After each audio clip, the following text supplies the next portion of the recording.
శుక్లాంబరధరం విష్ణుం శశివర్ణం చతుర్భుజం ప్రసన్నవదనం ధ్యాయేత్ సర్వవిఘ్నోపశాంతయేత్.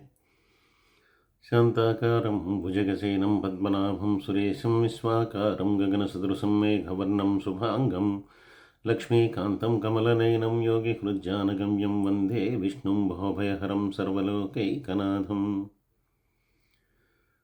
సర్వమంగళమాంగళ్యే శివే సర్వార్థసాధికే శరణ్యే త్రయంబకే గౌరీ నారాయణి నమోస్తుతే. గురుర్బ్రహ్మ గురుర్విష్ణు గురుర్దేవో మహేశ్వరః గురుర్సాక్షాత్ పరం బ్రహ్మ తస్మై శ్రీ గురవే నమః. ఈ ప్రేరణకు కారణమైనటువంటి గురుదేవులు బ్రహ్మశ్రీ చాగంటి కోటేశ్వరరావు గారి పాదపద్మాలకు సుభక్తిపూర్వకంగా నమస్కరిస్తున్నాను. ఈ రకంగా పరమేశ్వరుణ్ణి వదిలి ఆ పార్వతీదేవి తపస్సు చేసుకోవటానికి వెళ్ళిపోయింది.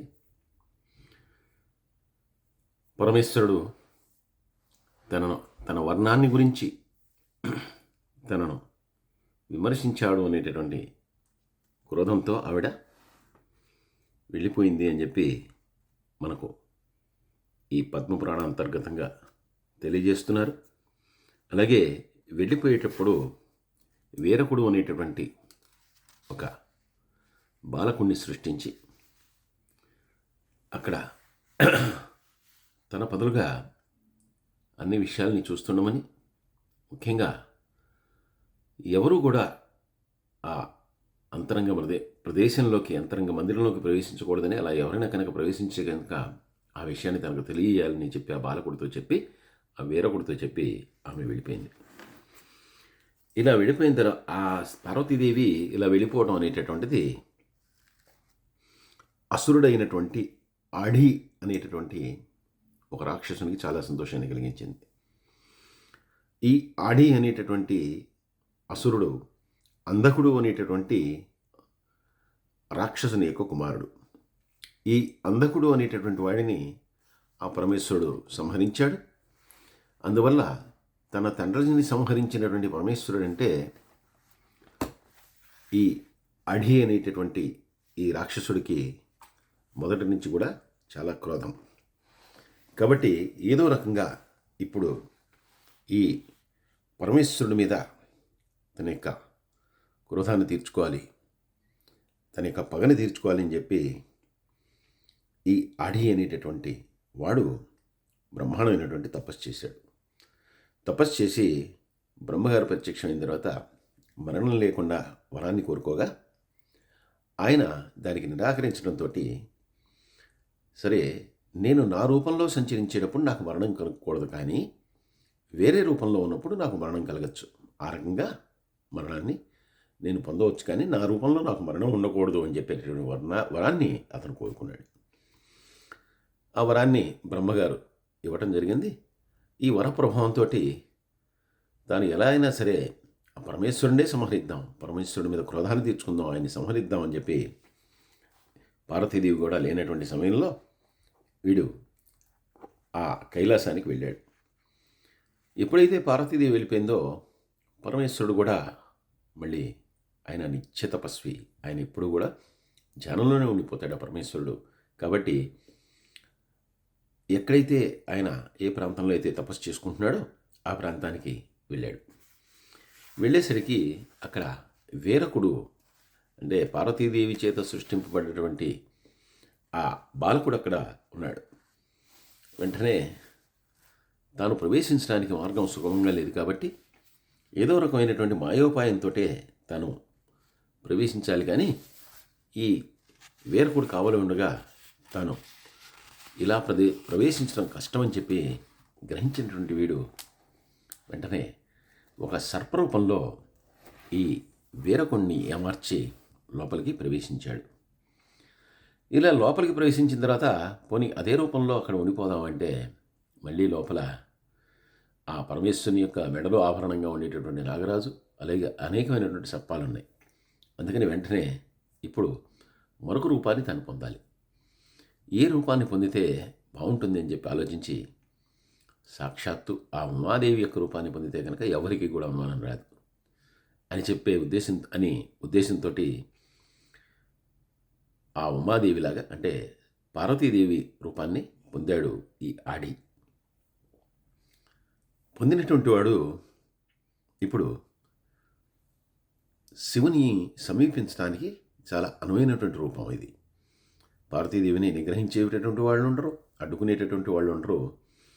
తాను చాలా సులభంగా ఆ పరమేశ్వరుని యొక్క సమీపానికి వెళ్ళిపోవచ్చు అని చెప్పి ఈ పార్వతీదేవి రూపాన్ని పొందాడు. పరమేశ్వరుడు మొదట ఇది గ్రహించినట్లుగా ఈ ఆడిని పార్వతీదేవిగానే అంటే ఉమ్మగానే ఈయన గ్రహించాడు. గ్రహించిన తర్వాత వీడు మెల్లగా ఆ పరమేశ్వరునికి సమీపంలోకి వెళ్ళిపోవటం, ఆయనతోటి పార్వతీదేవిలాగా మెలగటం వంటివి చేస్తూ ఉన్నాడు.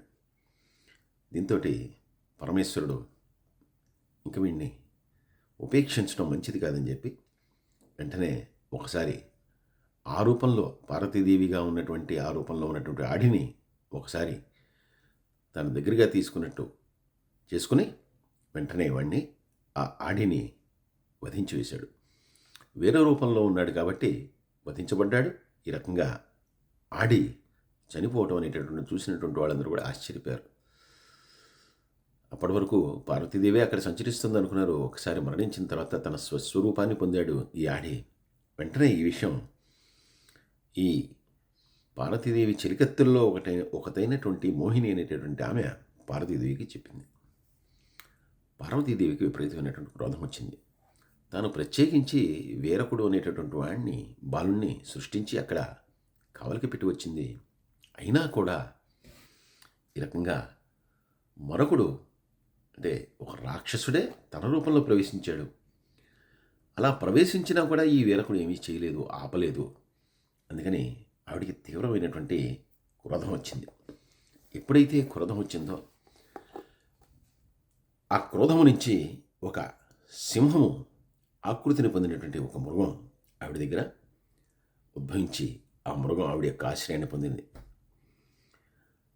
మళ్ళీ క్రోధాన్ని పొందినటువంటి పార్వతీదేవి పరమేశ్వరుడు ఇలా ఎందుకు చేశాడు అంటే నా రూపంలో వేరొక స్త్రీ వస్తే గమనించలేకపోయాడా, ఎందుకు అంత సామీప్యంలోకి రానిచ్చాడు అనేటువంటి క్రోధంతో మళ్ళీ ఆలోచిస్తూ మళ్ళీ ఆవిడ తీవ్రమైనటువంటి తపస్సు చేద్దామని చెప్పి మళ్ళీ నిశ్చయించుకుని తపస్సులోకి వెళ్ళబోయింది. వెంటనే బ్రహ్మదేవుడు ప్రత్యక్షమై అడిగాడు, అసలు ఎందుకు తపస్సు చేస్తున్నావు, ఏమైంది నీకు, దేనికోసం నువ్వు తపస్సు చేస్తున్నావు అని చెప్పి బ్రహ్మదేవుడు అడిగినప్పుడు వెంటనే ఆవిడ బ్రహ్మదేవుడిని ప్రశ్నించింది, నువ్వు నాకు సంగతి తెలిసి కూడా నువ్వు ప్రశ్నిస్తున్నావు. ఒకటి, పరమేశ్వరుడు నన్ను కాళీ అని చెప్పి అంటే నలనిదాన అని చెప్పి నా వర్ణాన్ని గురించి అవమానించాడు. ఆ క్రోధంతో నేను తపస్సు మొదలుపెట్టాను. దాని తోడు మరొకటి ఇప్పుడు దానికి కలిసింది. నా అవగతాన్ని తెలుసుకుని కూడా మనోగతాన్ని తెలుసుకుని కూడా ఇంతవరకు నేను కోరుకున్నది నాకు లభించలేదు. దానికోసమే మళ్ళీ తిరిగి తపస్సు చేసుకోవడానికి నేను కూర్చుంటున్నాను అని చెప్పింది. బ్రహ్మగారు అన్నారు, ఇదంతా కూడా ఒక దైవ కార్యము. దానివలన నిన్ను పరమేశ్వరుడు అలా అనడం కానీ నువ్వు ఇలా తపస్సు చేయటం కానీ ఇవన్నీ కూడా జరిగింది. కాబట్టి ఏ అభిష్టం కోసం నువ్వు చేస్తూ ఉన్నావో అంటే ఏ వర్ణం కోసమైతే చేస్తున్నావో ఆ వర్ణం నీకు శాశ్వతంగా ఉంటుంది. గౌరవ వర్ణంతో అప్పటికి నువ్వు ప్రకాశిస్తూ ఉంటావు. అలాగే గౌరీదేవిగా నువ్వు పిలువబడతావు. ఇప్పటివరకు ఉమా పార్వతి అనేటటువంటి పేర్లతో ఉన్నటువంటి తల్లి గౌరవవర్ణంతో ప్రకాశిస్తూ ఉంటావు. కాబట్టి నిన్నందరూ కూడా గౌరీదేవి అని చెప్పి నిన్ను అందరూ కూడా పూజిస్తారు అని చెప్పి అప్పటి వరకు పార్వతీదేవిలో అంతర్లీనంగా ఉన్నటువంటి ఆ నిశను ఇంకా బయటికి రమ్మని చెప్పి వెంటనే బ్రహ్మదేవుడు ఆజ్ఞాపించాడు. వెంటనే బ్రహ్మదేవుని యొక్క ఆజ్ఞ మేరకు ఆ నిశ పార్వతీదేవిని వదిలిపెట్టి బయటికి వచ్చేసింది. ఆశ్చర్యపోయి చూస్తోంది పార్వతీదేవి. వెంటనే బ్రహ్మదేవుడు చెప్పాడు, ఈ నిశ నీ సంపర్కం వల్ల కొన్ని అద్భుతమైనటువంటి శక్తుల్ని పొందింది. దానికోసమే ఆవిడ ఇప్పటి వరకు కూడా ఈ నిశ నీతో పాటు ఉండిపోయింది. అందువల్లనే పరమేశ్వరుడు నిన్ను ఈ మాట అనవలసి వచ్చింది. ఇప్పుడు ఆ నిశగా ఆ నిశ నిన్ను వదిలిపెట్టేసి బయటికి వచ్చింది. ఇప్పుడు వచ్చినటువంటి ఈమె రాక్షసుల్ని దుర్మాటానికి ఈ అంశ పనికి వస్తుంది. కాబట్టి ఈ నిశ ఇప్పుడు నీ అంశతోటి ఇక్కడ నీ క్రోధం నుంచి ఉద్భవించినటువంటి ఈ సింహాన్ని తన వాహనంగా చేసుకుని ఈ నిశ దానవులందరినీ కూడా సంహరిస్తుంది. అలాగే ఈ నిశాసుందరి ఇక్కడి నుంచి కౌశికి అనేటటువంటి పేరుతో ప్రఖ్యాతురాలవుతుంది అని చెప్పి బ్రహ్మదేవుడు చెప్పిన తర్వాత పార్వతీదేవి యొక్క అంతర్లీన అయినటువంటి ఆ నిశ పార్వతీదేవి యొక్క శక్తుల్ని తనలో నిక్షిప్తం చేసుకుని కౌశికీదేవిగా మారి ఆ సింహాన్ని వాహనం చేసుకుని ఆవిడ బ్రహ్మగారి ఆజ్ఞతోటి అక్కడి నుంచి బయలుదేరింది. ఇంకా గౌరవన్నంతో ప్రకాశిస్తున్నటువంటి గౌరిగా మారినటువంటి ఈ ఉమాదేవి తిరిగి కైలాసానికి వచ్చింది. కైలాసానికి ఈవిడ మళ్ళీ కైలాసంలోకి అడుగు పెడుతుంటే ఆ వేరకుడు అడ్డుపడ్డాడు. వెంటనే ఈవిడికి ఆశ్చర్యం వేసింది. అంతకుముందు ఆడి సర్పరూపాన్ని పొందినప్పుడు అవనటువంటి వాడు, అలాగే ఉమాదేవిగా అంటే తన రూపంలో ఆ పరమేశ్వరునికి సమీపంలోకి వెళ్ళినా కూడా నిరోధించినటువంటి వాడు ఇప్పుడు నన్ను ఎందుకు నిరోధిస్తున్నాడు అని చెప్పి ఒక క్షణం ఆలోచించగా ఆ వేరకుడిని ఏమార్చి ఆ ఆడి వెళ్ళటం అంతా కూడా అక్కడ ఉన్నటువంటి సిబ్బంది అంతా కూడా చెప్పారు. వెంటనే ఈవిడ, నేను ఈ పిల్లవాడిని అనవసరంగా ఈ పిల్లవాడి మీద క్రోధాన్ని తెచ్చుకున్నాను. అంతేకాదు క్రోధాన్ని తెచ్చుకుని ఇతన్ని శిక్షించాలని చెప్పి నిర్ణయించుకున్నాను. ఇతన్ని శిక్షించడం ఉత్తమం కాదు అని చెప్పి అనుకుని ఆ వీరకుడితోటి, బాలక, నేను చెప్పినటువంటి పని నువ్వు చేస్తున్నావు, కానీ వచ్చినటువంటి దాన్ని నీ పార్వతీదేవినే, నిన్ను సృష్టించినటువంటి దాన్నే. అయితే ఇప్పుడు గౌరవర్ణంతో వచ్చాను కాబట్టి నన్ను గుర్తుంచుకోలేకపోతున్నావు. నీ మీద నాకు క్రోధం కలిగింది, కానీ అది కూడా ఆ క్రోధం కూడా ఒక రూపాన్ని పొంది నా నుండి నా అంశతో ఉద్భవించినటువంటి ఆ కౌశికీదేవికి వాహనంగా మారింది. కాబట్టి నా క్రోధం నుంచి కూడా మంచే జరిగింది. నువ్వు నీ మనోభిష్టాలన్నీ కూడా సిద్ధిస్తాయి, నేను చెప్పిన పని ఇంతవరకు చేసావు కాబట్టి అని చెప్పి ఆ పిల్లవాడిని ఆశీర్వదించి గౌరిగా మారినటువంటి ఈ ఉమ మళ్ళీ ఆ పరమేశ్వరునితో ఈవిడ ఆనందంగా ఉండసాగింది. ఇలా కాలం గడుస్తూ ఉండగా తారకుని యొక్క అకృత్యాలు పెరిగిపోతున్నాయి. అతను ఆ తారకుడు పెట్టేటటువంటి ఇబ్బందుల వల్ల దేవతలందరూ కూడా ఇబ్బంది పడుతున్నారు. బ్రాహ్మణులు యజ్ఞయాగాదులు నిర్వహించలేకపోతున్నారు, దేవతలకు అవిస్సులు అందట్లేదు. అలాగే ఇంద్రాది దేవతలు, అష్టదిక్పాలకులు వీళ్ళందరూ కూడా ఈ తారకుడి యొక్క అధీనంలో ఉండి ఆధిపత్యాన్ని వాళ్ళందరూ కూడా భరించలేక అనేకమైనటువంటి అగచాట్లు పడుతూ ఉన్నారు. మా అగచాట్లన్నీ కూడా తీరేది ఇప్పుడు. బ్రహ్మగారు చెప్పినట్లుగా ఆ పరమేశ్వరుడి కుమారుడు కలిగేది ఇప్పుడు, ఆ కుమారుడు వధించేటప్పుడు అని చెప్పి వాళ్ళందరూ ఆలోచిస్తూ దేవతలందరినీ కూడా నిర్ణయించుకున్నారు. అసలు చూద్దాం, ఎందుకంటే మధ్యలో మళ్ళీ విఘ్నం చేసేదానికి మళ్ళీ పార్వతీదేవి వెళ్ళిపోవటం, తపస్సు చేయటం, మళ్ళీ తిరిగి ఇప్పుడు కైలాసాన్ని చేరుకోవటం. కాబట్టి అసలు ఇంకా శివుడు తపస్సులోనే ఉన్నాడా, లేదు మళ్ళీ ఆయన కూడా తపస్సు నుండి బయటకు వచ్చేసాడా, అసలు ఏమి జరుగుతోంది చూసి రమ్మని చెప్పి వీళ్ళందరూ కోరగా దేవతల తరపున అగ్ని ఒక సుఖరూపాన్ని ధరించి అగ్నిదేవుడు అక్కడికి వెళ్ళాడు. అదే సమయంలో పార్వతీ పరమేశ్వరులిద్దరూ కూడా ఏకాంతంలో ఉన్నటువంటి సమయం. ఆ సందర్భంలో ఈ సుఖరూపంలో ఉన్నటువంటి అగ్ని అక్కడికి ప్రవేశించాడు. ఏకాంతంలో ఉన్నటువంటి పరమేశ్వరుడు ఈ సుఖరూపంలో ఉన్నటువంటి అగ్నిని చూడంగానే ఆయన స్ఖలనం ఆగిపోయింది. ఆగిపోయిన తర్వాత ఆయన అగ్ని ఉన్నాడు, నువ్వు రాకు ఉన్నటువంటి చోటికి రాకు ఉన్నటువంటి సమయంలో వచ్చావు. ఇప్పుడు కొంత స్ఖలనం ఆగిపోయింది, కొంత వస్తుంది. ఆ స్ఖలనాన్ని ఇప్పుడు నువ్వు భరించవలసి వస్తుంది, నువ్వు తీసుకోవాల్సి వస్తుంది. అది నీకు నేను ఇచ్చేటటువంటి శాపం అని చెప్పి అన్న తర్వాత తప్పనటువంటి పరిస్థితిలో ఆ అగ్నిదేవుడు పరమేశ్వరుని యొక్క ఆ స్ఖలనాన్ని ఆయన పుచ్చుకోవాల్సి వచ్చింది. అయితే దాన్ని భరించలేనటువంటి అగ్నిదేవుడు మళ్ళీ దీన్ని ఎక్కడ నిక్షిప్తం చేయాలి అనేటటువంటి ఆలోచనతో దాన్ని జలాల్లో నిక్షిప్తం చేసిన తర్వాత జలాల్లో నిక్షిప్తం చేయబడినటువంటి ఆ స్ఖలనాన్ని కృత్తికలు గ్రహించడం, అలాగే ఆ జలాల నుండి ఒక శిశువు ఉద్భవించడం, ఆ శిశువు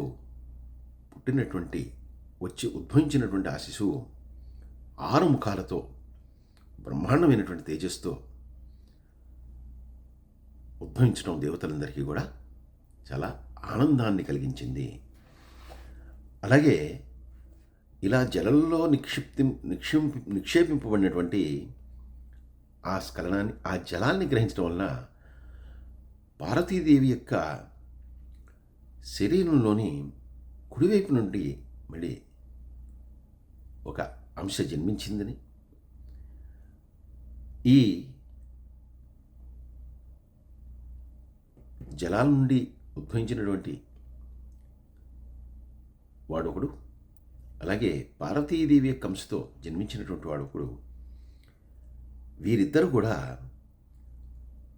వారిద్దరినీ కూడా అగ్ని వాయువు రెల్లుగడ్డిలో అంటే శరవణములో కలపటం వలన శరవణ బహుడై ఇది వైశాఖ శుద్ధ పంచమి నాడు వాళ్ళిద్దరినీ కూడా అంటే ఆ 2 అంశాలను కూడా ఒకటి చేయటంతో ఈ రకంగా స్కందుడు, కుమారుడు, అగ్నిముఖుడు, అలాగే కృత్తికలందరూ కూడా 6 కృత్తికలు ఈ బాలుణ్ణి ఆదరించారు. కాబట్టి కార్తికేయుడు, విశాఖుడు, శక్తిధరుడు, శక్తి ఆయుధాన్ని ధరించాడు కాబట్టి శక్తిధారుడు, ఇన్ని నామాలతో ఉద్భవించినటువంటి ఈ పిల్లవాడు వైశాఖ శుద్ధ పంచమి నాడు అగ్ని వాయువుల చేత ఏకం చేయబడి శరవణభవుడై షష్ఠి రోజున ఈ పిల్లవాడిని సకల సైన్యాధ్యక్షుడిగా పట్టాభిషిక్తుని చేసి అనేకమైనటువంటి ఆయుధాలని, పరివారాన్ని, వీటన్నింటినీ కూడా ఇచ్చి ఆ బాలకుణ్ణి తారకాసురుడి మీదకి సిద్ధం చేశారు దేవతలందరూ కూడా. ఎందుకంటే శంకరుని వలన కలిగినటువంటి బాలుని వలనే మరణం కావాలని చెప్పి కోరుకున్నాడు ఆ తారకుడు. వెంటనే ఇంద్రాది దేవతలందరూ కూడా మళ్ళీ యుద్ధానికి సన్నిధులయ్యారు. ఈ బాలకుడిని ముందుంచుకుని వాళ్ళందరూ కూడా ఆ తారకుడి మీద యుద్ధానికి వెళ్ళారు. ఎప్పుడైతే మళ్ళీ వీళ్ళందరూ యుద్ధానికి సిద్ధమయ్యారో ఒకసారి ఆశ్చర్యపోయాడు తారకుడు. ఎన్నోసార్లు తన చేత చావు దెబ్బలు తిని పారిపోయినటువంటి దేవతలందరూ కూడా మళ్ళీ కూడగట్టుకుని వస్తున్నారంటే దీనిలో ఏదో పెద్ద అంతరార్థం ఉంటుంది అని చెప్పి ఆ తారకుడు గ్రహించేలోపే అనేకమైనటువంటి దుశ్శకనాలన్నీ కూడా కలిగాయి. వెంటనే తారకుడికి అర్థమైంది, ఏ వరాన్నైతే తాను బ్రహ్మగారిని కోరుకున్నాడో ఆ వరం సిద్ధించి ఉంటుంది దేవతలకి. అంటే శంకరుడికి ఇప్పుడు ఆ పరమేశ్వరుడికి కుమారుడు కలిగి ఉంటాడు. కాబట్టి తనకి మరణానికి వాళ్ళందరూ కూడా కలిసి ఓ ముహూర్తాన్ని నిశ్చయించేశారని చెప్పి నిర్ణయించుకొని తప్పని పరిస్థితిలో తాను కూడా యుద్ధానికి బయలుదేరాడు. యుద్ధానికి బయలుదేరినటువంటి వాడు ఒక్కసారి ఆ యుద్ధానికి వచ్చినటువంటి బాలుని చూడంగానే ఆశ్చర్యపోయాడు. అంత చిన్న బాలుడు తన మీద యుద్ధానికి వచ్చేసాడు అని చాలాసేపు ఈ యుద్ధం వద్దు, అలాంటి బలవంతుడితోటి, ప్రతాపవంతుడితోటి, ఎంతోమందిని జయించినటువంటి నావంటి వాడితోటి, ఇంద్రాది దేవతలందరినీ కూడా ముప్పతిప్పులు పెట్టినటువంటి నన్ను నువ్వేం చేయిస్తావు, చిన్న బాలకుడు వద్దు అని చెప్పి చాలాసేపు వారించడానికి ప్రయత్నం చేసినా ఆ బాలకుడు మాత్రం యుద్ధం చేస్తాననే తను చక్కని ఖచ్చితమైనటువంటి నిర్ణయంతో ఉన్నానని చెప్పి తెలియజేసిన తర్వాత ఇక తాను ఈ బాలకుడి చేతిలో మరణించడం అనేటటువంటి తథ్యం అని తెలుసుకున్నటువంటి తారకుడు యుద్ధానికి సిద్ధపడ్డాడు. తారకునికి సహాయంగా ఉండేటటువంటి అనేక మంది తాను ప్రముఖులందరూ కూడా వాళ్ళందరూ కూడా కదిలి వచ్చారు. అయితే వీళ్ళందరూ కూడా ఆ బాలకుని యొక్క ధాటికి, అలాగే బాలకుడు ఉన్నాడనేటటువంటి ధైర్యంతో విజృంభించినటువంటి దేవతల యొక్క ధాటికి వాళ్ళెవరు కూడా తట్టుకోలేపారు. అనేక మంది రాక్షసులు ప్రాణాలు కోల్పోయారు. అదే సమయంలో తన శక్తి ఆయుధాన్ని ప్రయోగించినటువంటి ఈ స్కందుడు ఆ తారకుణ్ణి ప్రాణాలని తీశాడు. ఆ శక్తి ఆయుధం చాలా శీఘ్రంగా ఈ తారకుడి యొక్క వక్షస్థలాన్ని చీల్చుకుంటూ వెళ్ళి అతని భూమి మీదకు వచ్చేసింది. దాంతో ఒక పెద్ద పర్వతం కుప్పకూలి నేల మీద పడిపోయినట్లుగా ఈ తారకుడు తన యొక్క శరీరంతో పడిపోయాడు. తారకుని యొక్క మరణంతో దేవతలందరూ కూడా చాలా ఆనందంతో నృత్యగానాదులతోటి వాళ్ళ ఈ బాలకుణ్ణి చాలా ఆనందింపజేశారు. పుష్పవృష్టిని కురిపించారు. అలాగే ఋషులు, మునులు వీళ్ళందరూ కూడా చాలా ఆనందించారు. ఎందుకంటే ఇప్పటివరకు తాము యజ్ఞయాగాదులు నిర్వహించడానికి అవకాశం లేకుండా ఈ తారకుడు తన యొక్క విపరీతమైనటువంటి ఆ పాలనతోటి వాళ్ళందరినీ కూడా చాలా ఇబ్బందులు గురి చేస్తున్నాడు. కాబట్టి ఇప్పుడు వాళ్ళందరూ కూడా ఈ తారకుని యొక్క సంహారంతో వాళ్ళందరూ కూడా ఆనందించారు. ఈ రకంగా కేవలం తారకుని యొక్క సంహారం కోసం ఉద్భవించినటువంటి ఆ పరమేశ్వరుని కుమారుడైనటువంటి ఆ స్కందుడు, కార్తికేయుడు ఈ రకంగా ఆ తారకాసురుణ్ణి వధించి దేవతలందరికీ కూడా మేలు చూకొచ్చాడు. మళ్ళీ దేవతలందరూ కూడా మళ్ళీ వారి వారి యథాస్థానాలకు వెళ్ళిపోయారు తారకాసుర సంహారం తర్వాత అని చెప్పి మనకి ఈ పద్మపురాణ అంతర్గతంగా మనకి ఈ రకంగా తారకాసుర సంహారాన్ని గురించి, అలాగే స్కంద జననం గురించి ఈ విధంగా తెలియజేయబడింది. మనకి ఇతర పురాణాల్లో ఈ కుమార సంభవం అనేటటువంటిది లేదు, స్కంద జననం అనేటటువంటిది మరొక రకంగా ఉన్న ఒక్కొక్క పురాణంలో ఒక్కొక్క రకంగా వర్ణింపబడ్డ మూలం ఒకటే. ఆ శరవణభవుడి యొక్క జన్మ రహస్యం ఒకటే. ఆయన ఉద్భవించడానికి కలిగినటువంటి కారణం ఒకటే. తారకాసుర సంహారం కోసమే ఆ కార్తికేయుని యొక్క అవతారము. అటువంటి విశిష్టమైనటువంటి కార్తికేయుణ్ణి మనందరం కూడా భక్తి శ్రద్ధలతో మనసారా స్మరించుకుంటూ సర్వే జనా సుఖినో భవంతు, సమస్తలోకా సుఖినో భవంతు. స్వస్తి.